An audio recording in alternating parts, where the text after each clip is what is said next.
নমস্কার বন্ধুরা, সুপর্ণা হিজিবি রান্নার চ্যানেলে আপনাদের সকলকে স্বাগত জানাই। আমি সুপর্ণা। আজকে আবারও নিয়ে চলে এসেছি একটি নতুন রেসিপি। আজকে আমি করে দেখাবো গোলা রুটি। গোলা রুটি হয়তো আপনারা অনেকেই কম বেশি খেয়েছেন, তো যারা খাননি বা জানেন না রেসিপিটি তাদের জন্য। তো গোলা রুটি বানানোর জন্য আমি এখানে নিয়ে নিয়েছি 1 বাটি ময়দা।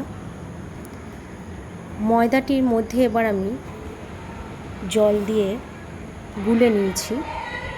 আপনারা চাইলে কিন্তু এটা আটা দিয়েও করতে পারেন, কিন্তু আমার ময়দা দিয়ে ভালো লাগে, তাই আমি ময়দা দিয়ে করে দেখাচ্ছি।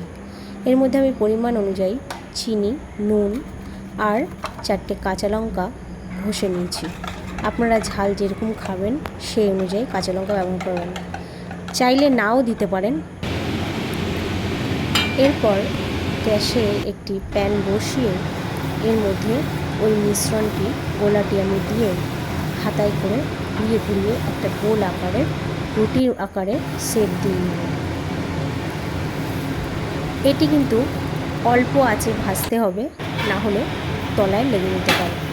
তো এরপর আমি তেল দিয়ে এটিকে উল্টে পাল্টে ভেজে নিয়েছি। তো দেখুন আমার গোলা রুটি একদম তৈরি।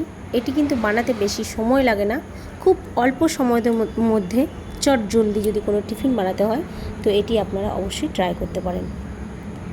নিরামিষের দিনে আমরা অনেকেই ভেবে পাই না সন্ধ্যের টিফিন আমরা কি বানাবো, তাই ভাবতে ভাবতে আমি আজকে এই রেসিপিটি বানিয়ে আপনাদের সঙ্গে শেয়ার করলাম। তো আমার রেসিপিটি যদি আপনাদের ভালো লেগে থাকে, লাইক, কমেন্ট, শেয়ার ও সাবস্ক্রাইব করবেন। অবশ্যই বাড়িতে একবার হলেও ট্রাই করে খেয়ে দেখবেন, এটি কিন্তু খেতে খুবই ভালো লাগে।